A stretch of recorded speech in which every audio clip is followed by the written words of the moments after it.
Hello guys, welcome back to Selvi cooking channel. இன்றைக்கி நம்ம சேனலில் வந்து கேரட் புட்டிங் தான் பார்க்க போகிறோம்.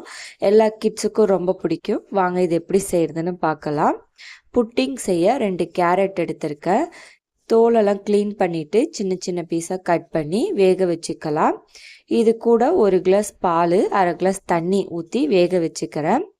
குக்கரில் வைக்கிற மாதிரி இருந்தால் 2 விசில் வச்சுக்கோங்க, சீக்கிரமாகவே வெந்துடும். அதுக்கப்புறம் ஒரு பவுலில் அகர் சேர்த்துக்கிறேன். 5 கிராம் அகர் சேர்த்து அதில் வார்ம் வாட்டர் ஊற்றி ஊற வச்சுக்கிறேன். இப்போ கேரட் நல்லா வெந்துருச்சு. இதை மிக்சியில் போட்டு நல்லா ஃபைன் பேஸ்ட்டாக அரைச்சிட்டு இதை கடாயில் சேர்த்துக்கலாம்.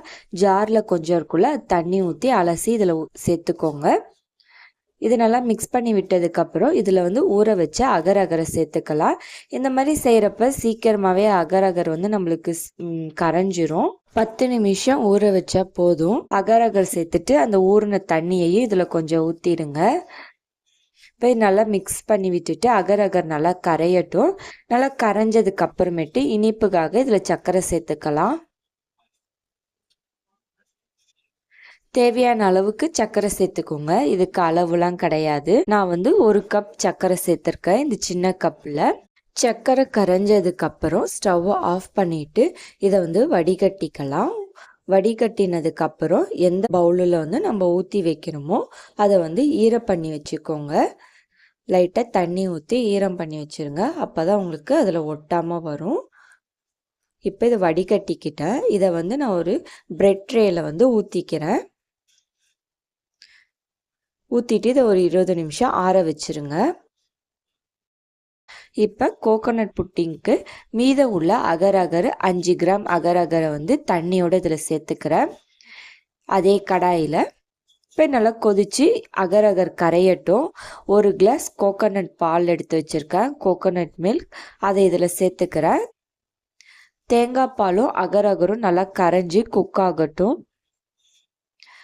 அகர் நல்லா கரைஞ்சதுக்கப்புறம் இதில் சர்க்கரை சேர்த்துக்கலாம். இது நல்லா கொதிக்கட்டும். தேங்காய் பாலோடைய பச்சை ஸ்மெல் போனதுக்கப்புறம் சர்க்கரை சேர்த்துக்கலாம்.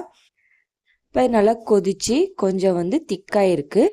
இந்த ஸ்டேஜில் வந்து சர்க்கரை சேர்த்துக்கிறேன். அதே கப்பில் 1 கப் சர்க்கரை சேர்த்துருக்கேன். சர்க்கரை கரைஞ்சதுக்கப்புறம் ஸ்டவ்வை ஆஃப் பண்ணிடலாம். ஸ்டவ் ஆஃப் பண்ணதுமே இது செய்கிற நேரத்திலே கேரட் புட்டிங் வந்து நம்மளுக்கு செட் ஆகிடும். இதையும் வடிகட்டிக்கலாம் ஒரு பாத்திரத்தில். இப்போ ரெடி ஆயிடுச்சு. ஸ்டவ்வை ஆஃப் பண்ணிவிட்டு வடிகட்டிக்கிறேன். இது வடிகட்டினதுக்கு அப்புறமேட்டு கேரட் புட்டிங் மேலே வந்து கோகோனட் புட்டிங்கையும் சேர்த்துக்கலாம். அதுக்கு முன்னாடி கையை வச்சு பார்த்துக்கோங்க நல்லா செட் ஆகிடுச்சான்னு. ஃபுல்லாக கம்ப்ளீட்டாக செட் ஆகிருக்கணும். இப்போ இதுக்கு மேலே வந்து கோகோனட் புட்டிங்கை சேர்த்துக்கிறேன். இதையும் சேர்த்துட்டு இதை வந்து வெளியே வச்சுருங்க 20 நிமிஷம். சில்லுன்னு சாப்பிட்ணுன்னா ஃப்ரிட்ஜில் வச்சுருங்க.